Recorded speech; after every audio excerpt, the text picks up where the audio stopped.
YCP అధినేత బెంగళూరులో ఉన్నారు కానీ ఆయన ఆలోచనలన్నీ ఏపీలో భవిష్యత్ రాజకీయాల మీద సీరియస్గా సాగుతున్నాయి అంటున్నారు.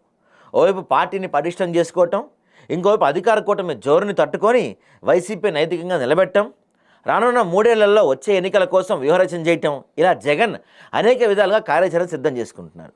కొత్త ఏడాది 2026 వచ్చేసింది. జగన్ ఏడాది జనంలోకి రావాలని చూస్తున్నారు. జిల్లాలో టూర్లకు ఆయన ప్లాన్ చేశారు. సంక్రాంతి పండుగ తర్వాత జగన్ జిల్లాల పర్యటన రంగం సిద్ధం చేస్తారంటున్నారు. ఏపీలోని మొత్తం 26 జిల్లాల్లో జగన్ పర్యటనలు ఉంటాయి. ఇవన్నీ 6 నెలల పాటు నిరాటకంగా సాగుతాయని చెప్తున్నారు. ఆ తర్వాత పార్టీలో సమూలమైన మార్పులు కూడా ఉంటాయని చెప్తున్నారు. అంటే గ్రౌండ్ లెవెల్లో వచ్చిన నివేదికలు, తాను స్వయంగా జిల్లాల్లో పర్యటించినప్పుడు అందిన ఫీడ్బ్యాక్ ఆధారంగా నియోజకవర్గాల్లో భారీ మార్పులు చేర్పులు ఉంటాయంటున్నారు. వైసీపీ అధినేత 2027లో భారీ పాదయాత్రకు ప్లాన్ చేస్తున్నారంట. ఆ ఏడాది ఫస్ట్ నుంచి ఆయన పాదయాత్రలో అంటున్నారు. అంటే సరిగ్గా అప్పటికి 10 ఏళ్ల క్రితం 2017 నవంబర్ 6న పాదయాత్ర చేపట్టారు. అది 2019లో అధికారాన్ని అందించింది, బంపర్ విక్టరీ కొట్టింది. దాంతో అదే సెంటిమెంట్ని కంటిన్యూ చేయాలని 2027 ఇయర్ని ఎంచుకున్నారంటున్నారు.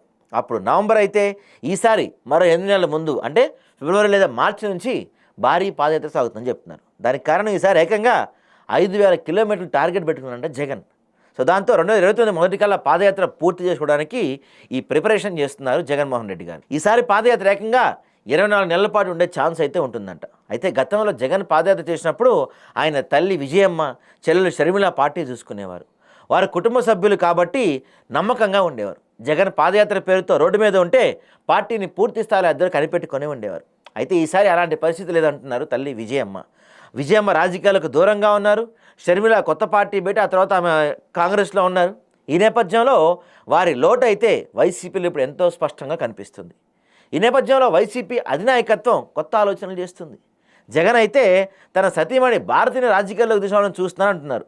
ఆమె కనుక పార్టీ వ్యవహారాలు చూసుకుంటుంటే తాను పాదయాత్రలో బిజీగా ఉన్నా డోకా ఉండదని భావిస్తున్నారట. అయితే ఆమెను తీసుకొని రావాలా వద్దా అన్నది ఓ సందేహంగా ఉన్నా అనివార్యంగా కనిపిస్తుంది. కాబట్టి తప్పనిసరిగా భారతీయ రాజకీయాల్లో ఎంట్రీ ఇచ్చే అవకాశం కనిపిస్తుంది.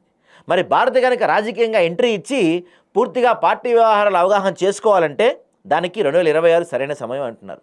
సో ఏడాది ప్రకటన ఉండే ఛాన్స్ ఉందంటున్నారు. చూడాలి మరి ఆ ప్రచారంలో నిజమెంత ఉందో.